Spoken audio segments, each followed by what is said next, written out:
ஒருவேளை 9 to 6 ஜாபை resign பண்ணாமல் இருந்திருந்தா இன்னும் கொஞ்சம் ஃப்ரீயாக ஜாலியாக ஹாப்பியாக இருந்திருக்கலாம்ல அப்படின்னு எப்பயாச்சும் எனக்கு தோணுச்சுன்னா நான் இதை தான் சொல்லிப்பேன். பிகாஸ் 9 to 6 ஜாப் போனேன்னா யாருக்காகவும் நீ உழைக்க வேண்டியதாக இருக்கும். அண்ட் அவங்க கொடுக்குற ஒரு பட்ஜெட்குள்ளே தான் உன்னோட சேலரி இருக்கும். இதே உனக்கு பிடிச்ச ஃபீல்டு எதுவாக இருந்தாலும் நீயே உனக்கு முதலாளி, நீயே உனக்கு தொழிலாளி, நீயே உனக்கு எல்லாமே. அதாவது எனக்கு ராஜாவாகவும் மந்திரியாகவும் நானே இருந்துப்பேன். யாருக்கிலேயே நான் வேலை செய்ய வேண்டிய அவசியம் எனக்கு இல்லை. ஒரு ஃபெஸ்டிவல்னாலோ இல்லை ஸ்பெஷல் அக்கேஷன் எதனா இருந்துச்சு இல்லை ஒரு நல்லது கெட்டது எதாக இருந்தாலும் நம்ம போயிட்டு நம்மளுடைய சுச்சுவேஷனை நம்மளோட பர்சனல் திங்ஸை நம்மளுடைய மேனேஜர்கிட்டயோ இல்லை டிஎல்கிட்டயோ எக்ஸ்பிளைன் பண்ணி அதை அவங்க வேடிக்கையாக பார்த்து கேலி பண்ணி அதுக்கப்புறம் யோசிச்சு லீவ் கொடுக்கறது இது எல்லாமே சீரியஸாகவே சொல்கிறேன் ஒரு விதமான ஒரு ஸ்ட்ரெஸ்ஸை நம்மளுக்கு தரும். ஏன்னா நான் அதெல்லாம் ஃபீல் பண்ணியிருக்கேன்.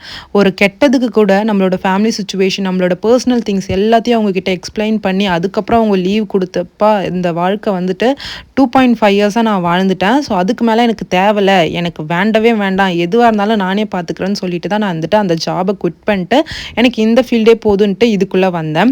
அண்ட் இதில் சேலரி அதிகமாக வருதோ கம்மியாக வருதோ அது எனக்கு பிரச்சனை கிடையாது. எனக்கு என்னுடைய ஒர்க்கை செய்யும்போது நான் ரொம்ப ஹாப்பியாக இருக்கேன். அண்ட் அது மட்டும் இல்லாமல் எனக்கு நிறைய ட்ரெஸ்ஸஸ் வியர் பண்ண பிடிக்கும். ஸோ என்ன எக்ஸ்ப்ளோர் பண்ணுறதுக்கு இந்த சோஷியல் மீடியாவும் இருக்குது. ஸோ இதை தவிர்த்து வேறு என்ன வேணும் சொல்லுங்கள். ஸோ நீங்களும் உங்களுக்கு பிடிக்காத ஜாபை பண்ணிகிட்ருக்கீங்க அப்படின்னா தயவு செஞ்சு குவிட் பண்ணிட்டு உங்களுக்கு என்ன பிடிக்குமோ அதை பண்ணுங்கள். ஸோ அதுக்கு கொஞ்சம் டைம் எடுக்கும் தான். பட் கன்சிஸ்டன்ஸாக பண்ணிங்க அப்படின்னா கண்டிப்பாக உங்களுக்குமே அந்த ஒரு வெற்றி அப்படின்றது லைட்டாக பார்க்குறதுக்கு நீங்கள் ஸ்டார்ட் பண்ணலாம்.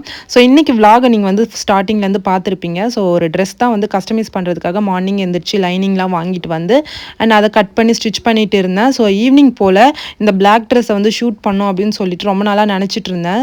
ஸோ அதுக்காக நல்லா கிளம்பி ட்ரெஸ்அப்லாம் பண்ணி போய் ஷூட் கொஞ்சம் முடிச்சுட்டு அதுக்கப்புறம் என் ஃப்ரெண்டை பார்த்துட்டு அப்புறம் டீ ஷாப் போயிட்டு கொஞ்சம் நேரம் டைம் ஸ்பெண்ட் பண்ணிட்டு வீட்டுக்கு ஒர்க்கை ஸ்டார்ட் பண்ணிட்டேன். Two follow for